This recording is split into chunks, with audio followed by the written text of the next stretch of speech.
On va commencer avec la conférence de ce matin. Et vous avez noté que notre conférencier ce matin, c'est Alan Kim, qui est un doctorant à l'université de Princeton aux États-Unis. Princeton, c'est à New Jersey. Oui, qui est un État qui se situe très proche de New York. Alan Kim travaille sur sa thèse et il travaille sur l'ethnologie en Haïti, en particulièrement ce qui l'intéresse, c'est l'ethnopsychiatrie. Oui, ce qui l'intéresse, c'est le développement de l'ethnologie pendant toute la période de l'humanité. Donc, comme je vais tout de suite lui donner la parole, donc son intervention, c'est l'ethnologie et l'ethnopsychiatrie, je pense. Oui, l'ethnopsychiatrie. Et une discipline nationale, quoi, si on peut parler comme ça. Et je laisse la parole directement à Alan Kim. Et il avait préparé un projecteur PowerPoint. Malheureusement, on n'a pas, le projecteur n'est pas disponible, mais en cours de route, comme il y a un prof qui travaille avec ça, en cours de route, il va nous amener parce que Alan Kim a beaucoup de choses à nous montrer sur l'ethnopsychiatrie en Haïti. Donc, je lui passe directement la parole. Oui. Bonjour, je suis désolé en avance pour ma prononciation, mais je vais essayer d'être intelligent. Je vais parler un petit peu de l'histoire de l'ethnopsychiatrie haïtienne aujourd'hui. Cet exposé combine ma propre interprétation avec ceux de plusieurs articles et livres que j'ai consultés pour préparation. Pour commencer, qu'est-ce que nous voulons dire lorsque nous parlons de l'ethnopsychiatrie? Son fondateur Louis Marx, dont je vais parler dans un instant, définit l'ethnopsychiatrie comme suit. L'ethnopsychiatrie est une science nouvelle, produit hybride, né des sciences humaines et de la psychiatrie médicale. L'ethnopsychiatrie étudie les maladies mentales à l'échelle des différentes cultures et civilisations. Il paraît nettement qu'il ne suffit pas d'étudier la malade en fonction de son hérédité, de ses troubles psychologiques. Il faut encore l'envisager en tant qu'individu réagissant à tel ou tel type de milieu social ou de communauté humaine, sur le double plan conscient et inconscient. Selon l'ethnologue haïtienne Rachel Charrier-Doucet, la discipline de l'ethnopsychiatrie est un produit unique de la science et savoir d'Haïti. Il fait partie de l'héritage de l'anthropologie radicale du XIXe siècle, avancée par Antonio Salmin, qui souligne l'égalité des groupes humains. En parlant de la médecine haïtienne, Harry Bord, en médecine haïtienne, dit c'est en grande partie l'histoire des institutions et des individus. Peu de doctrines et quelques offres importantes, c'est donc avec la psychiatrie. On ne peut pas commencer à parler de l'ethnopsychiatrie en Haïti sans d'abord en faisant référence à John Price-Mars. Son livre Principale langue, publié en 1928, effectivement introduit l'ethnologie haïtienne comme un domaine de recherche à étudier avec une rigueur scientifique. En outre, il a fait de la culture et des pratiques de voodoo comme l'objet central de son étude. En écrivant sur le rituel voodoo, Price-Mars a introduit un niveau essentiel d'abstraction entre participants et observateurs analytiques et scientifiques. Je vais lire un extrait de ce livre. Qui et que sommes-nous haïtiens? Des données en des conditions historiques déterminées ayant ramassé dans le M comme tous les autres mouvements humains, un complexe psychologique qui donne à la communauté haïtienne les origines africaines du peuple, la terre, l'histoire, la langue, la religion, les traditions populaires. Ensuite, le champ de l'ethnopsychiatrie a pris plus de définitions avec la publication du Voodoo et Névrose principales médecins haïtiens, Justin Chrysostome d'Orsonville en 1931. Pour la première fois, d'Orsonville a soumis Voodoo à une étude médicale et psychologique. Il diagnostique le Voodoo comme une pathologie caractérisée par le dédoublement de la personnalité et une pathologie nerveuse. Je vais lire un extrait aussi de ce livre. Il dit, nous affirmions que le voodooïsme répond à une habitude de voie raciale stabilisée par la croyance des pratiques séculaires chez de nombreuses familles haïtiennes. Aussi, dans la seconde partie de cette étude consacrée à la psychopathologie du voodoo, suivons-nous cette névrose polymorphe caractérisée par un dédoublement de la personnalité au point qu'avec une constance qui ne se fait guère, le vrai procédé parle de son moi normal toujours à la troisième personne. À ces carrefours intellectuels, les ingrédients qui constitueront la base de la discipline de l'ethnopsychiatrie étaient un fait. Ça veut dire la comparabilité des cultures humaines, les phénomènes de possession voodoo comme le champ principal de la recherche et l'interprétation de voodoo comme une pathologie. C'est tout à fait convenable que le fils de Jean Mars, Louis Mars, était celui qui exprimait la doctrine de l'ethnopsychiatrie à l'instar de l'ethnologie. Il est né le 5 novembre 1906 à Grande-Rivière du Nord. Il faisait ses études en sciences médicales où il travaillait aussi pour le Service national d'hygiène publique pour quelques temps. Plus tard, il a continué ses études en France à la faculté de médecine de Paris où il s'est spécialisé dans la neuropsychiatrie et aussi prenait des cours de psychologie à la Sorbonne. Il est intéressant de se demander si le contexte colonial français a formé certaines des premières pensées de Mars sur la psychologie transculturelle. Comme Frantz Fanon, Mars a travaillé dans des hôpitaux psychiatriques où il rencontrait les patients des colonies françaises d'Afrique qui souffrent d'un certain nombre de maladies qui ne sont pas nécessairement conformées aux schémas occidentaux de la santé mentale. En tout cas, à part de la spéculation, il est connu que Louis Mars travaillait avec psychanalyste et anthropologue célèbre Georges Defoe pendant son séjour en France.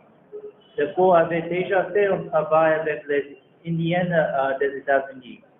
Contemporain de l'anthropologue Claude Lévi-Strauss, Defoe avait rencontré le courant culturaliste dans la pensée française.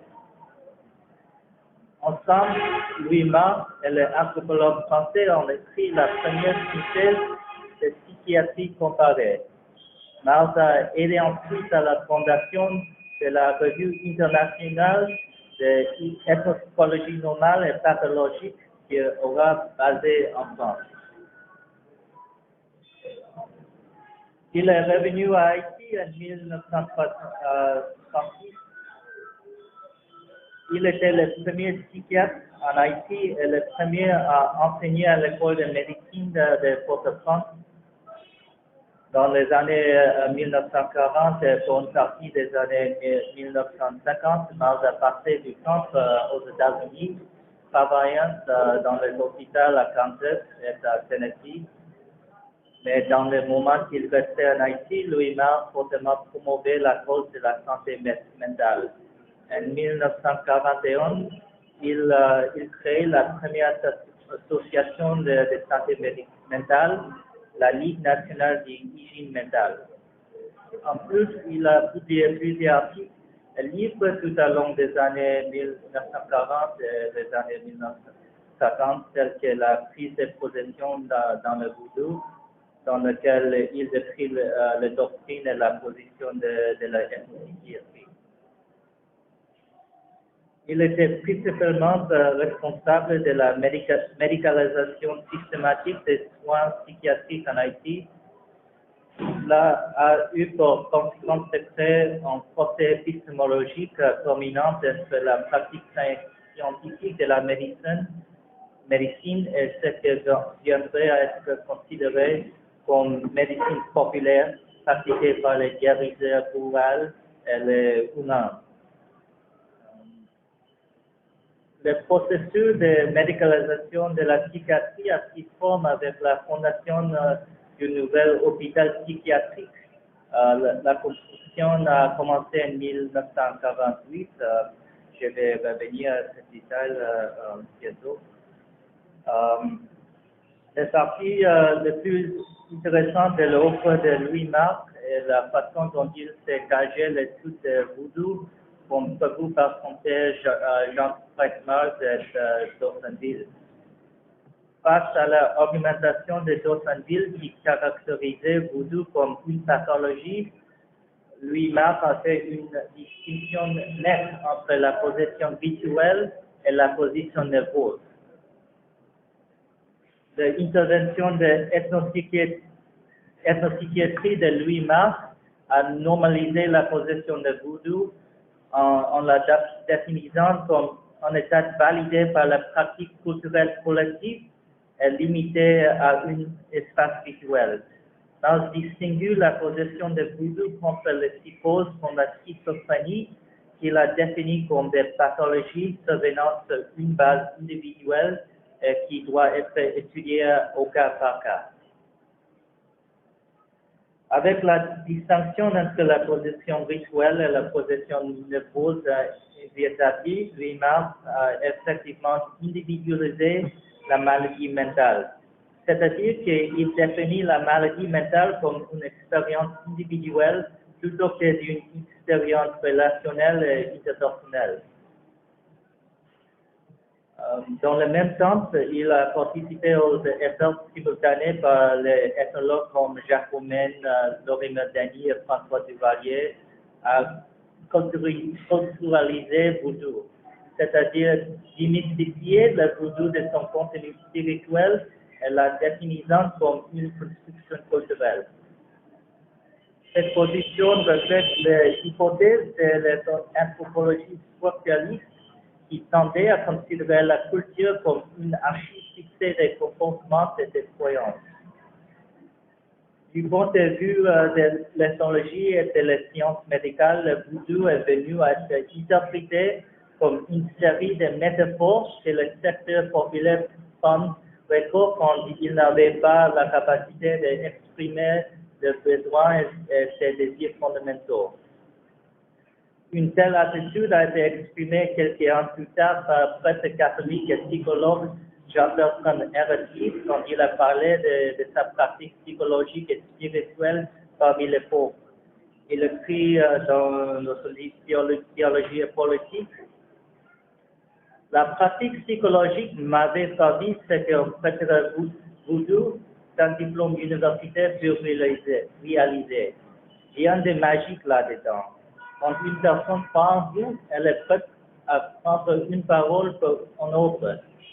Un peuple qui ne dispose pas du vocabulaire nécessaire pour exprimer ce qu'il ressent se réfugie dans d'autres formations, qu'elles soient liées ou non à des dimensions invisibles ou magiques.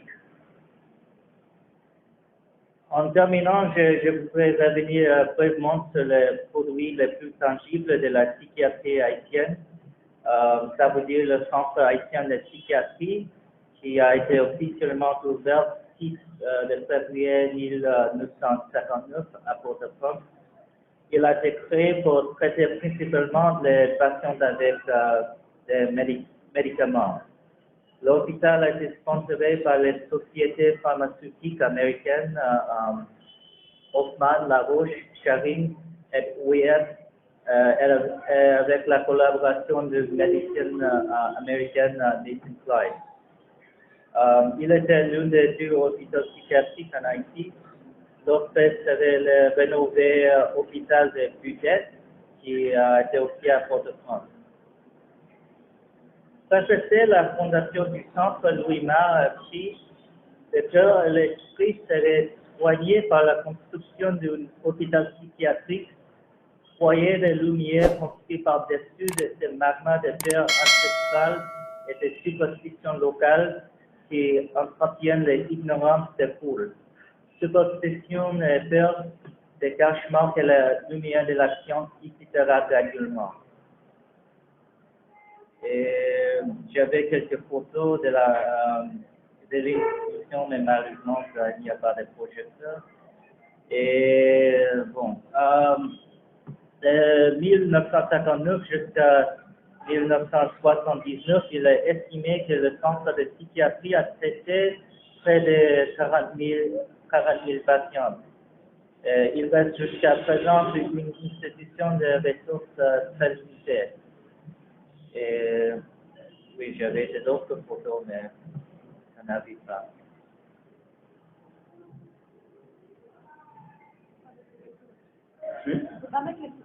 Ah, d'accord.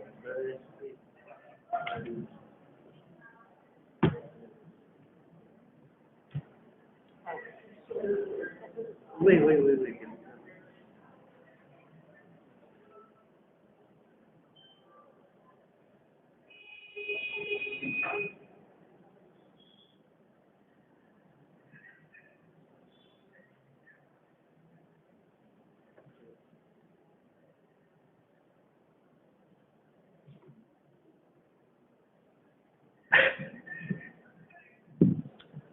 Oui, ça c'est une photo du président François Duvalier qui a assisté à l'ouverture du centre haïtien de psychiatrie.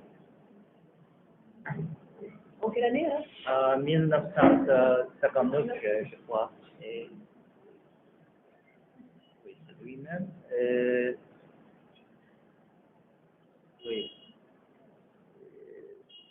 Ce qui suit sont quelques photos que j'ai trouvées décrivant les conditions de la ville psychiatrique en Haïti. Les photos ont été prises vers 1958.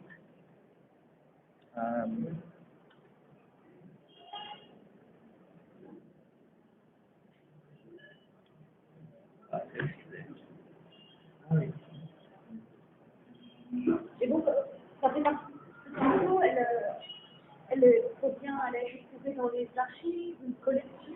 Oui, dans la collection de Magnum. Magnum. C'est un journal de photos.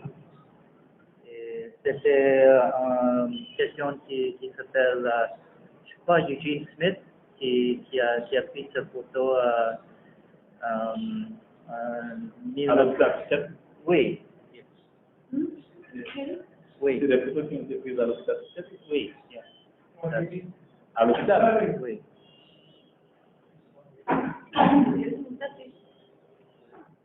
Hein?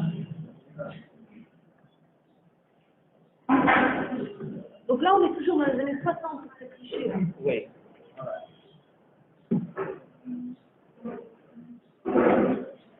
Alors moi, j'ai envie de... C'était quoi l'objectif de ces photos? Parce qu'il n'y a pas une dimension esthétique très importante. Oui, oui, oui. Mais en même temps, quand j'ai vu tout à l'heure, c'est les conditions de vie des gens dans les hôpitaux, avec un lit sans matelas. Oui, non, mais d'accord, mais tu vois bien que la photo, on a le sentiment, c'est une question, qu'il y a une recherche esthétique Oui. dans le rendu visuel de la photo. Oui, oui, oui, oui. Donc, est-ce que, je n'ai pas bien compris qui a fait cette photo, c'est pour dénoncer une situation ou c'est pour je ne sais pas, chercher un côté positif à une situation négative? Ce n'est pas certain, mais j'ai l'avis qu'il a dénoncé les conditions dans l'hôpital. Mais c'est les seules photos qui existent de cette époque. Et elles étaient destinées à qui? C'était dénoncé auprès de qui? C'était La condition de vie dans l'hôpital. pour l'étranger, pour Haïti? Oui, pour les étrangers. Ils ont apparu dans un journal américain dans ces années. Mais Magnum, c'est quel type de journal? Je ne suis pas sûr. C'est Une agence. une agence. Je vais faire plus de recherches sur la provenance. Donc c'était il faut bien que je comprenne. On avait envoyé une équipe spécifiquement pour travailler sur les conditions d'internement psychiatrique en Haïti, ou bien c'était des étrangers qui étaient venus en Haïti pour faire un reportage général. Oui, exact. C'est ça. Oui, c'est le deuxième. Oui. Donc ça fait partie d'un ensemble. Oui, c'était en fait une type de travelogue. Parce que je trouve vraiment qu'il y a une recherche esthétique très forte. Oui, oui. Il y a presque une mise en scène de la part du photographe. Oui, c'est ça.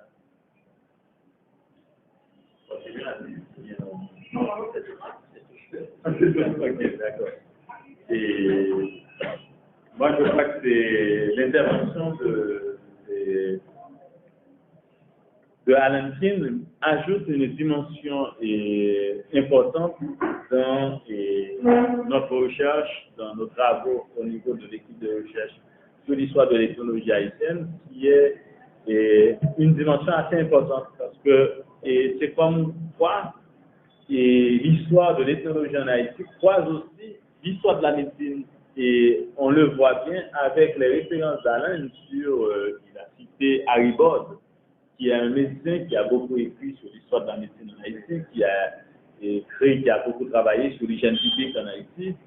Et ce croisement, c'est un croisement assez important. Et moi, je crois, il y a une date que Alain King a signalée, moi, je crois, l'année 59, où on a fondé l'hôpital psychiatrique, c'est 58 même, qui correspond exactement avec l'année 58 où on a institué, où on a transformé l'Institut d'ethnologie en faculté d'ethnologie. Oui. Donc, c'est des croisements importants. Et l'autre chose qu'il a signalé aussi, qui est une chose assez importante, les premiers débats sur le vaudou en Haïti. Donc, le premier ouvrage a été écrit sur le vaudou, c'est l'ouvrage de Justin Chrysostome d'Ottenville. C'est cet ouvrage, c'est Vaudou et Névrose. Et dans cet ouvrage, et quand Paismas a écrit ainsi par la langue, c'était quasiment pour répondre et aussi à Justin Chrysostome d'Ottenville, qui a présenté le vaudou comme une pathologie. Et donc, Paismas, l'inspiration de Paismas, il y a toute une partie de ainsi par la langue où Paismas s'appuie sur des recherches, sur des travaux de médecins et français, où il discute, il y a plusieurs parties où il discute où Paismas fait appel à des travaux de médecins français, de psychiatres français pour discuter, pour essayer, pour formuler une argumentation contre Paismas. Et cette filiation entre Guimard et son père, c'est absolument important pour comprendre, lui, pourquoi il va s'intéresser, il va travailler en ethnopsychiatrie. C'est comme quoi, moi, lui, il a choisi un pan du travail de son père pour orienter, il a développé tout un axe du travail de son père, parce que son ouvrage sur le vaudou s'inscrit aussi dans la droite ligne de ce que Paismas avait déjà élaboré dans l'Institut à la langue à propos du vaudou. Et donc, on est en plein dans cette croisement d'histoire, dans ce croisement entre la psychiatrie haïtienne et l'ethnologie, à cette invention quasiment importante à signaler, cette invention en Haïti, cette création en Haïti d'une discipline spécifique qui s'appelle l'ethnopsychiatrie, et ce n'est pas pour rien que cette discipline a pris des sens en Haïti, dans un contexte particulier, où il a été intéressant de analyser, de prendre en compte le vaudou comme phénomène culturel, en dehors d'une démarche qui quasiment le prend comme une pathologie. Disons que cette distinction a été importante, et on en doit cette distinction à Huma dans ses travaux. Disons que j'ouvre le débat en insistant sur ces points que je n'ai pas l'habitude de faire des résumés des interventions des participants, mais ça aurait été bien, parce que comme c'est des éléments et que Alain Kin a pu développer dans son intervention, que je mets l'accent là-dessus pour qu'on puisse, c'est un bon point de débat pour montrer qu'on est en plein cœur de cette discussion, de ces travaux sur le rapport étroit qu'il y a entre le travail de l'humain et le travail de la science et tout le développement qui va se faire au cours des années 60 sur les technologies en Haïti. Donc, il faut dire que, je vous signale qu'on va, un séminaire, comme j'avais signalé à plusieurs reprises, ce séminaire, c'est un séminaire où on est en train de débattre, on est en train d'essayer de voir. Donc, on est dans une démarche de construction de savoir, d'analyse pour aller un peu plus loin. Donc, Alain Kin nous a donné sa contribution, qui est la contribution d'un doctorant qui entame sa recherche sur cette dynamique et qui a des choses à nous apprendre, mais en même temps, il présente l'intérêt de sa présentation. Au début, Alain Kin était un peu hésitant à venir faire une présentation. Moi, je l'ai encouragé à faire cette présentation parce qu'en fait, c'est un cadre où on peut discuter de son travail pour réagir, lui donner notre point de vue et en même temps, lui, il va contribuer à ce travail qu'on est en train de faire en nous donnant et en nous permettant d'aller un peu plus loin dans cette recherche qu'on est en train de développer au niveau de l'équipe 2 de la durée.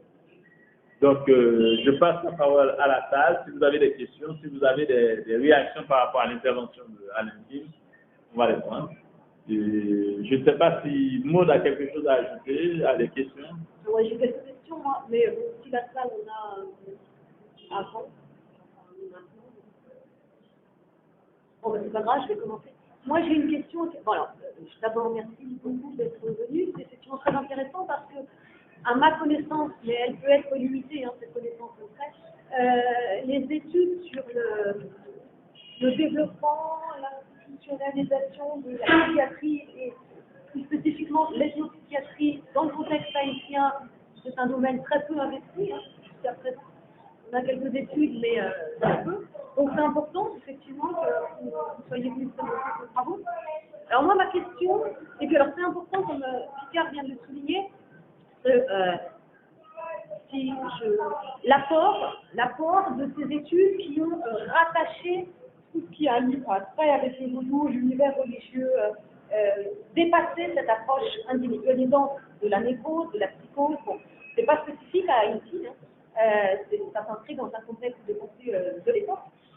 Donc pour montrer sa dimension collective et pour montrer aussi que certaines qu'on a longtemps appréhendées comme une pathologie a une fonction rituelle et plus largement culturelle. Là, c'est non seulement l'anthropologie, mais c'est quand même toute l'histoire des religions qui a largement travaillé là-dessus, depuis la fin du 19e, donc en Europe, hein, avec ses liens dans les Caraïbes, on sait. Alors, moi, j'ai une question. Vous avez parlé de Devreux, Georges Devreux. Oui, voilà. Je suppose que tout le monde connaît Devreux, Georges Devreux. Et son importance dans le développement, enfin, l'institutionnalisation, encore une fois, et le développement de l'ethnopsychiatrie en France et plus largement, parce qu'il a été fortement en lien avec les États-Unis, Devreux. À un moment, c'est pas n'importe lequel, où le structuralisme est quand même largement dominant, où là, Devreux va jongler, si j'ose dire, sans que ce soit péjoratif, entre cette dimension collective, mais qui réintroduit quand même l'individu, pas de n'importe quelle manière, hein, l'individu il est réintroduit par Devreux d'une manière qui est aussi différente par rapport à ce qu'on a connu avant dans l'ethnopsychiatrie. Alors, ma question, elle est simple, c'est quels sont les liens, si tant est qu'il y en ait, entre ce courant qui prend naissance en Haïti et, parce que vous l'avez souligné, l'importance de Devreux, qui a quand même largement également introduit cette question d'identité. Alors, on n'est plus l'individu réintroduit, mais en même temps pas sous une identité, mais des identités. C'est comme Devreux qui a élargi, mis au pluriel cette notion d'identité individuelle, en la rattachant à la dimension collective. Donc, quelle est l'influence qui en a eu de Devreux, tous ces gens qui l'a formé. Donc, est-ce qu'il y avait des réseaux, des correspondances, est-ce qu'on avait des échanges de pensée? Bon, voilà, c'est ma question, j'en avais une autre, mais j'ai oublié. Bon, c'est d'abord celle-là. Oui. pour commencer, je regarde la collaboration entre Louis-Marc et Georges Devaux comme une conjoncture fatidique entre la pensée française et la pensée haïtienne. Et tous les deux dégager ses propres influences et ses propres préoccupations intellectuelles, mais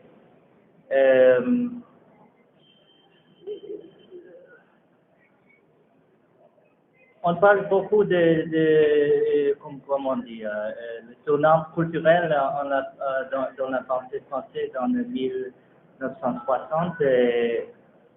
Mais en Haïti, on parle de cette courante depuis la fin du 19e siècle.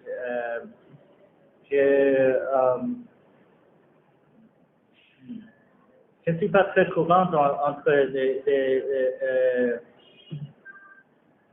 comment dire,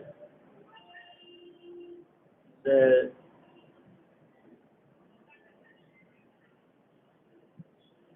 une question difficile de répondre parce que ce n'est pas seulement Louis-Marc qui a fait ses études en France depuis des années, depuis le 19e et 20e siècle. Il y avait beaucoup de Haïtiens qui ont fait des études en France, qui ont bien sûr collaboré. Je suppose que... Est-ce qu'il y a aussi, est-ce qu'on peut dire qu'on trouve aussi, parce qu'il y a, me semble-t-il, mais je comprends bien, une double influence entre cette école, encore une fois française, Oui. effectivement, qui prend naissance à la fin du 19e siècle, je veux dire dès les années 1880, et qui a pris à la Piaget et compagnie, qui fonde en fait ce que va être l'ethnopsychiatrie au début du XXe siècle. Oui. On est même bien avant de ça. Il y a souvent là cette influence potentiellement, donc cette influence française, et en même temps, on a aussi, me semble-t-il, l'influence qui vient des États-Unis, où là, c'est une autre, encore une fois, on va passer l'individu au sens de l'analyse, Oui. d'ordre psychologique, psychologisant, mais sous un angle différent, avec toute cette école qui vient des États-Unis, qu'on appelle culture et personnalité, qui va être quand même, qui va venir aussi en Haïti, que Price-Mac n'ignore pas. Ça. Donc j'aimerais savoir est-ce qu'il y a des correspondances et comment pourrait-on essayer d'en mesurer l'influence dans les travaux qui vont prendre naissance après au milieu du XXe siècle. Oui, Qui vont naître. Non, c'est compliqué, non. Oui, c'est une très bonne question. Oui. En une phrase, mais en gros, la question est simple. Est-ce qu'il y a un intérêt à contextualiser ça par rapport à cette double influence, travaux de Marx, par rapport à cette double influence française et américaine qui n'est pas du tout la même? Oui. C'est intéressant de constater que Georges Devaux et Louis-Marc, tous les deux, ont fait des recherches aux États-Unis dans les plaines. Oui, les Indiens, les Amérindiens ont été la figure emblématique, ont étudié ce lien, mais différemment que de personnalité à la française et à l'américaine. Oui.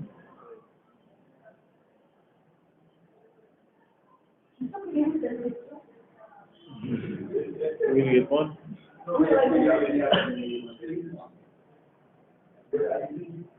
fait, j'ai la possibilité avec une fois, au bout de l'intervention de le conseil pour s'adapter à l'université, une sorte de Zoom, c'était la journée internationale de la santé mentale, il était venu à un livre avec un livre, et il parlait de l'occupation et de l'hypothèque.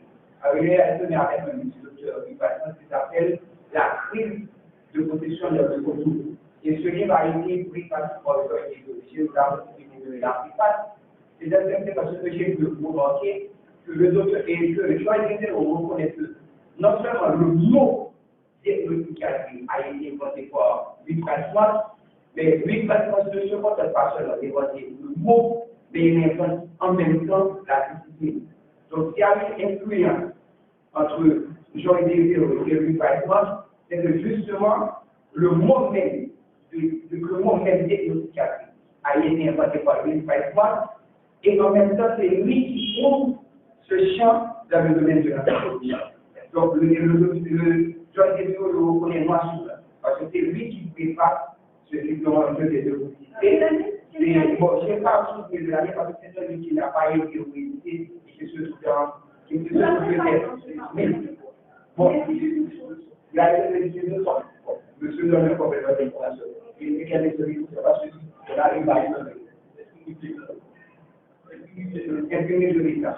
Donc, je n'ai pas souvenir de l'année parce que c'est une chose que j'ai à peine en 5 minutes. Parce que le livre là, je veux demander à monsieur d'aller faire le critique. Je n'ai pas de législation. Je me demande s'il était beau et vérité. Et je me demande qu'est-ce que c'est. C'est disponible à la bibliothèque des Sœurs. C'est disponible dans la plupart des bibliothèques. Il a dû le consulter chez les frères. Bon, ça existe, ça poussé chez les frères. Il a dû le consulter chez les frères.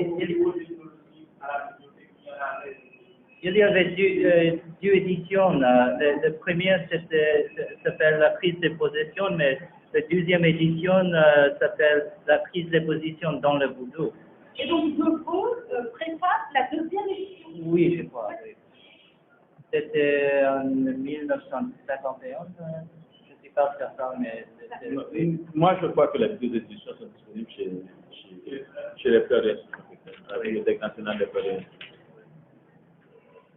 Et Lewis. Oui, alors, moi, avant de voir le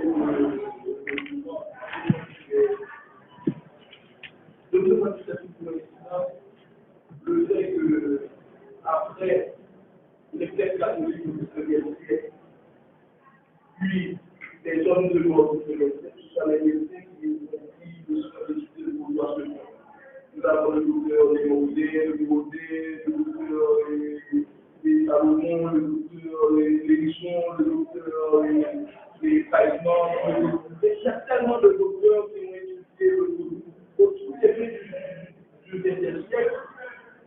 Et avec, particulièrement en 1913, une histoire de médicale qui a paru l'ensemble partie des études qui va être en événement. Et moi, je pense que si vous êtes nous comprendre le deuxième fois.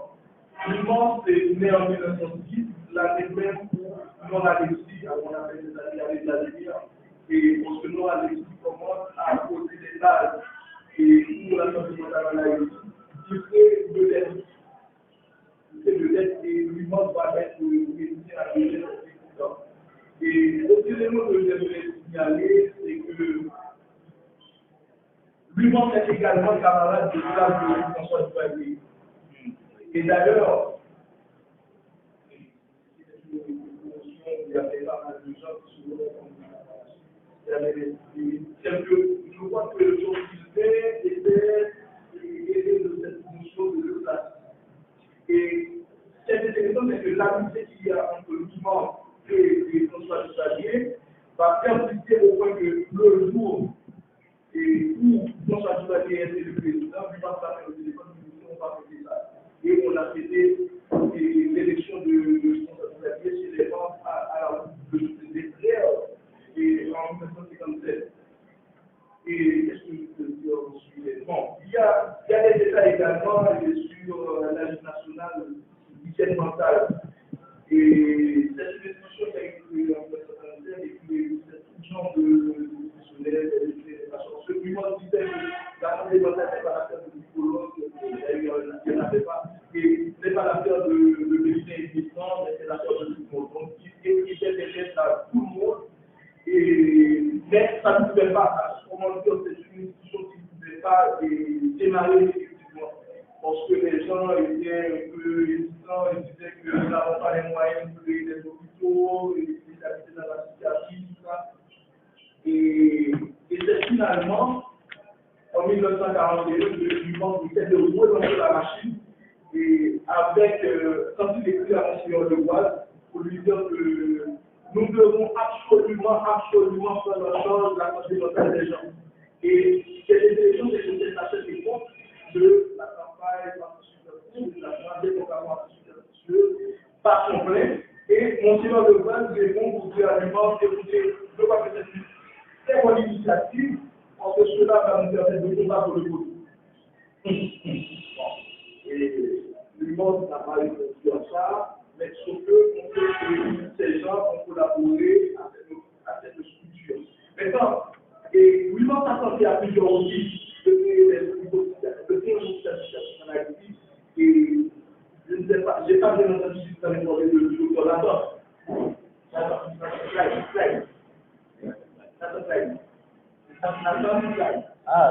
oui, le médecin, oui. Lui-même, quand il premier ministre,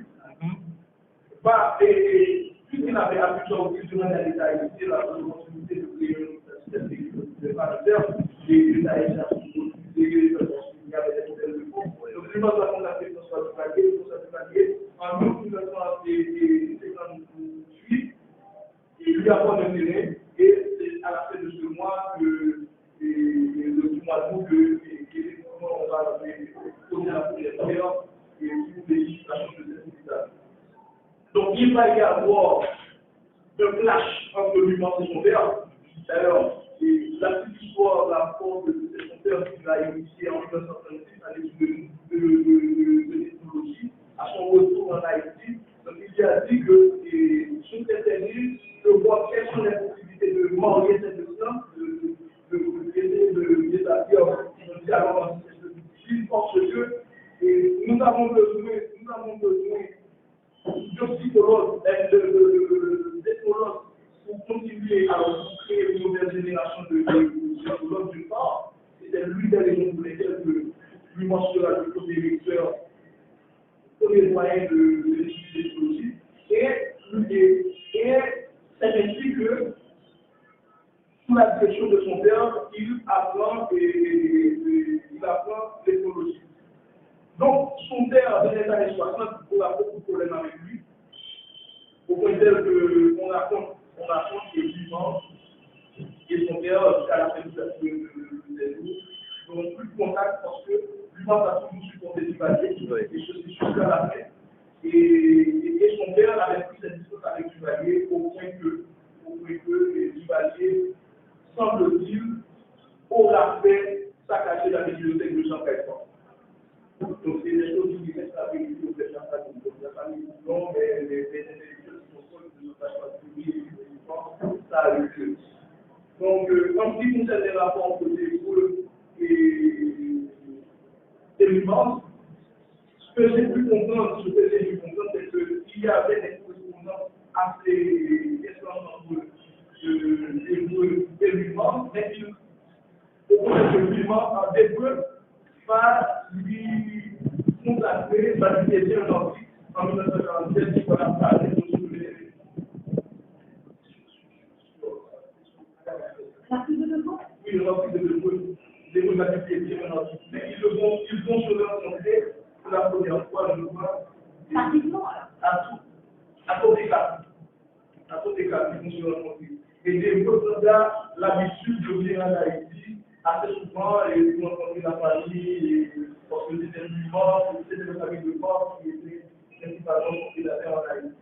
Donc, bon, expliquons. Alors, ça durait combien de temps cette échange? C'est là que.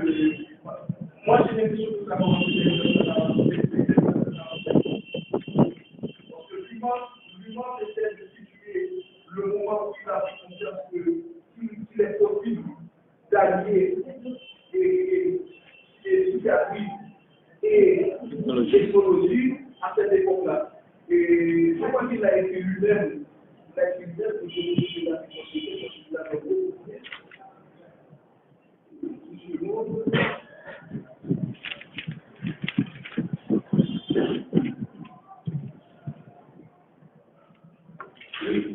alors, c'est dans un article, alors, je vais expliquer l'humain dit que dès le premier contact avec les maladies d'origine africaine, dans les hôpitaux étrangers chez nous, j'ai souligné le rôle important de la culture dans les maladies mentales. Une attitude clinique déterminée à cette époque dans la communauté psychiatrique internationale, et je me suis appelé à la tâche examen de l'occuper de les travaux des renseignements à l'étranger en Haïti, malgré l'absence de tout appui dans cet État. Alors ça, c'est dans une norme que je pense à l'édition de 1986. Vous l'avez comment il a publié la mais en Haïti. Donc, le début de la citation de la phrase que vous avez citée, c'est bien chez les populations d'origine africaine. Donc, il était à Paris à cette époque. Il a fait des mouvements à Paris, il en a ici, et ça a été très valorisé. Bon, en fait, alors, étudiant, je dirais que il y a un travail de l'université qui est extrêmement important, et ce travail de 1947, c'est un travail qui malheureusement n'est pas participé dans les travaux, dans les écoles, et jusqu'à présent, sur la sport de l'université. C'est le travail de l'université en 1947 qui s'appelle la lutte contre la politique. La lutte contre la politique, c'est une travail. Donc, basé sur des enquêtes, basé sur quoi? Sur des enquêtes ou sur Ça, moi, personnellement, je n'ai pas pu le trouver, mais une fois que vous êtes dans le cas capital. Mais je veux dire, il a un rapport avec le terrain, si oui, comment avec une équipe, je ne sais pas. Ça serait intéressant qu'il soit en Oui, mais il a également écrit un autre tout à fait intéressant qui s'appelle Les sources des gens intelligents, qui a paru dans une revue haïtienne en 1967. Là, c'est le bulletin du service chrétien et l'assistance publique médicale et sanitaire.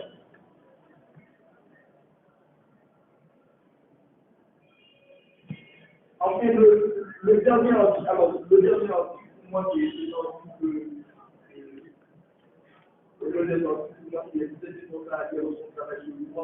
c'est lui-même qui l'a écrit pour toute son expérience.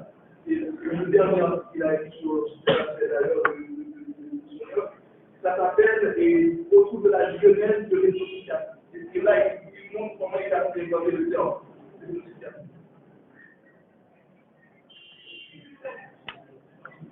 un article est publié dans un bulletin. Ça a été publié dans le nouveau Ça peut être, c'est comme un bilan, quoi. Oui. Bon, c'est que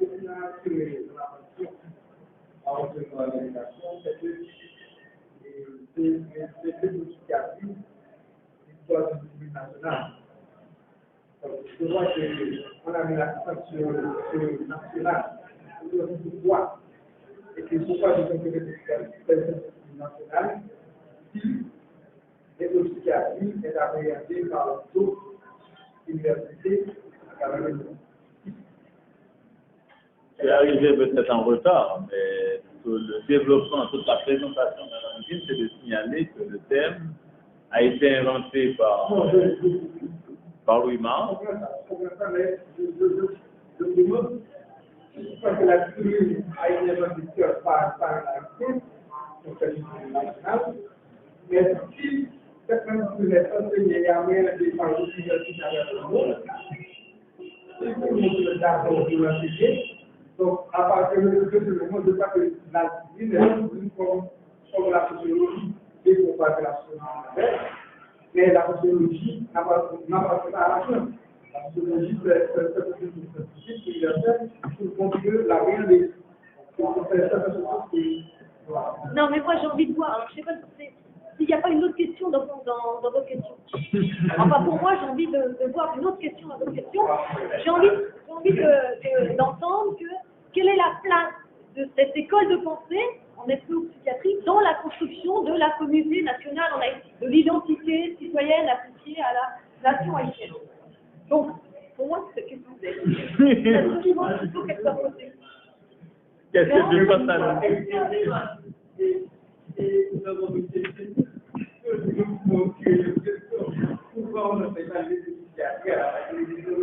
Ah non, ouais, ça c'est encore une autre question. Ben ça, je suis professeur Véron, je peux y répondre.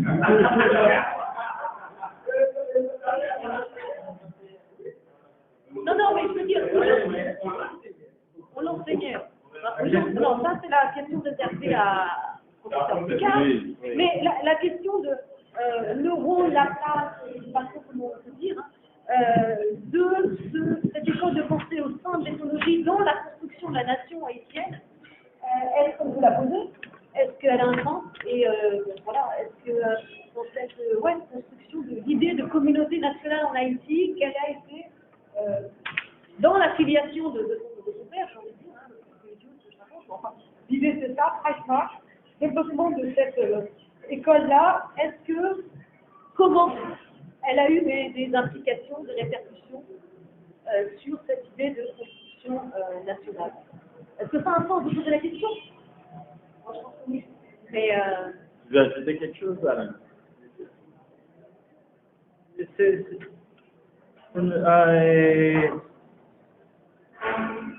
La question nationale, à partir de Jean Price-Mars, a toujours,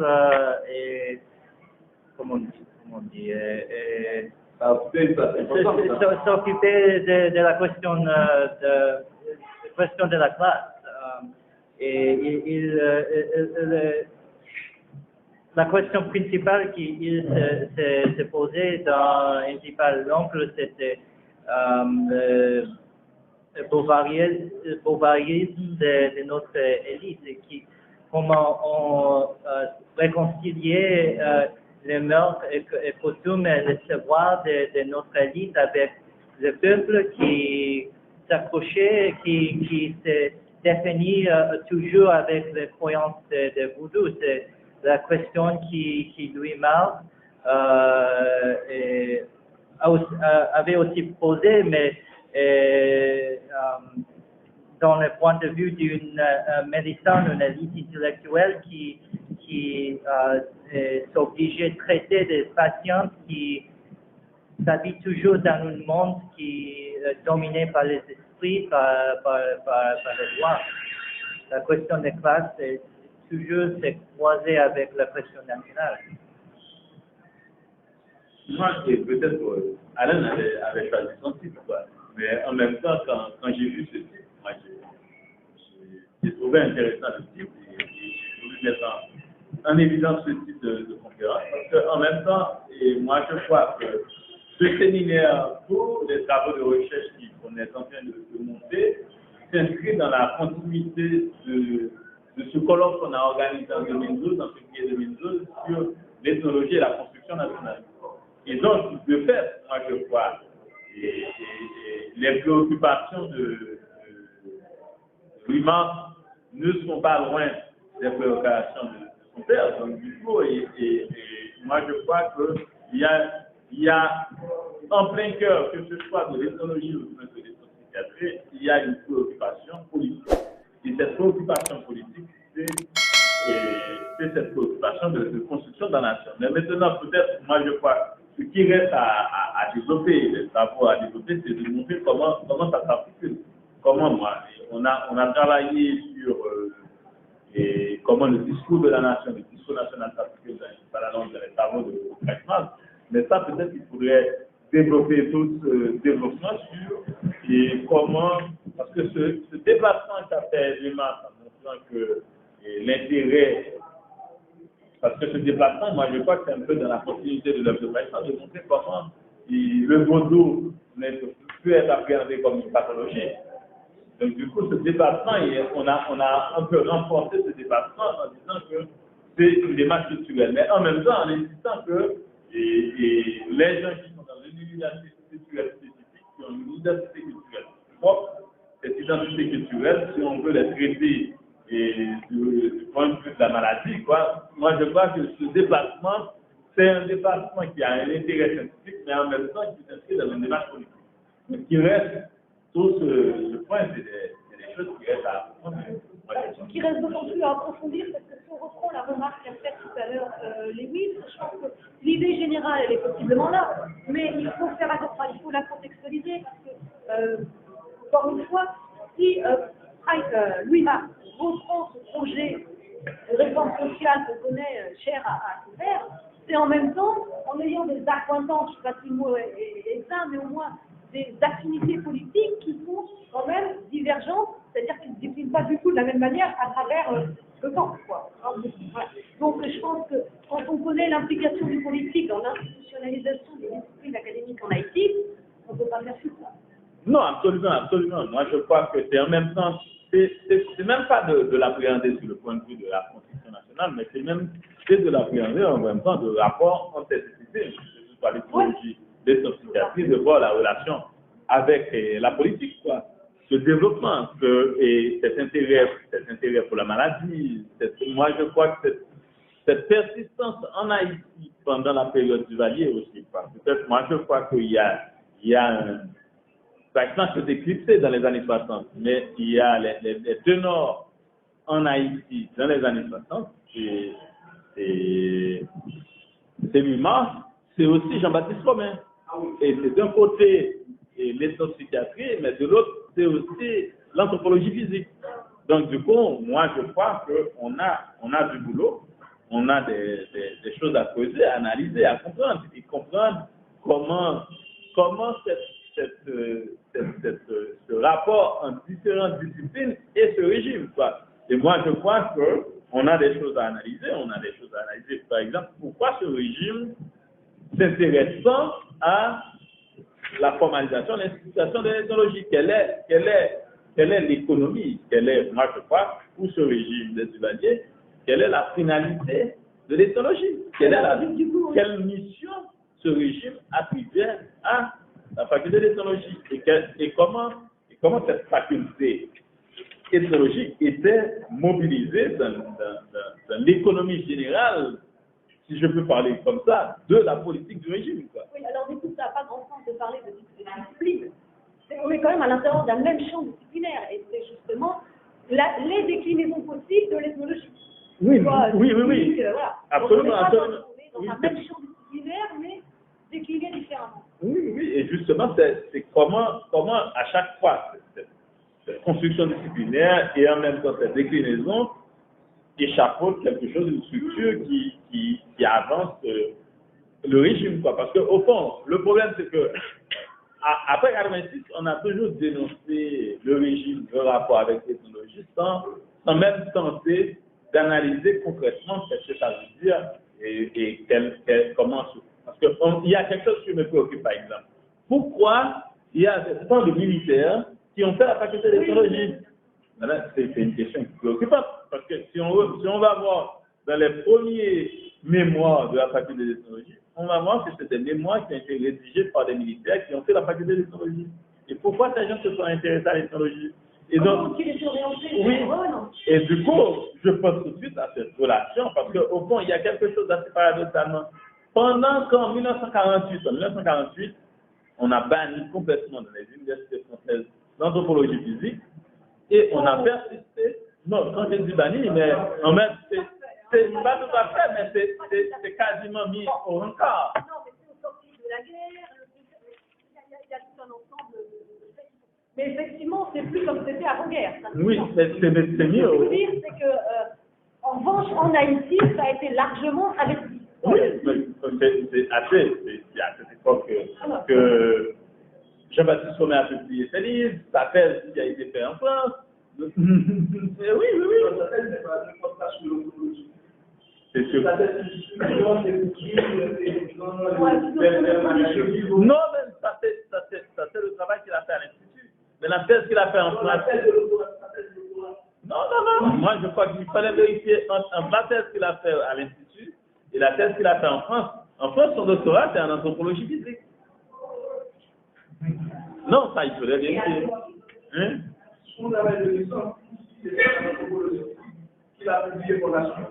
Et ensuite, une fois directeur du crèche, il a fait un ensemble d'explications sur des milliers d'haïtiens pour avoir Oui, donc il a fait un deuxième travail parce qu'au fond, voilà, c'est assez paradoxal. Donc du coup, quand il a fait sa thèse, si je prends ces données, donc, on se met d'accord qu'il a fait la thèse en anthropologie culturelle. C'est assez paradoxal. S'il a fait sa thèse en anthropologie culturelle en France, le problème c'est qu'il s'est toujours présenté en Haïti comme anthropologue physique. Et je dirais même plus parce que les mémoires qui dirigeaient les étudiants au début des années 60, c'est que c'est principalement de l'anthropologie culturelle. En Haïti. Oui, en Haïti. Mais du coup, comment, voilà, il a eu un autre horizon en France, il est revenu en Haïti et ça a changé. Donc, voilà des choses à comprendre, hein, des choses sur lesquelles s'interroger et analyser. Donc, on a du boulot dans ce programme de recherche. Moi, j'ai jamais retenu une partie de la préface et de choses des mots à consacrer aussi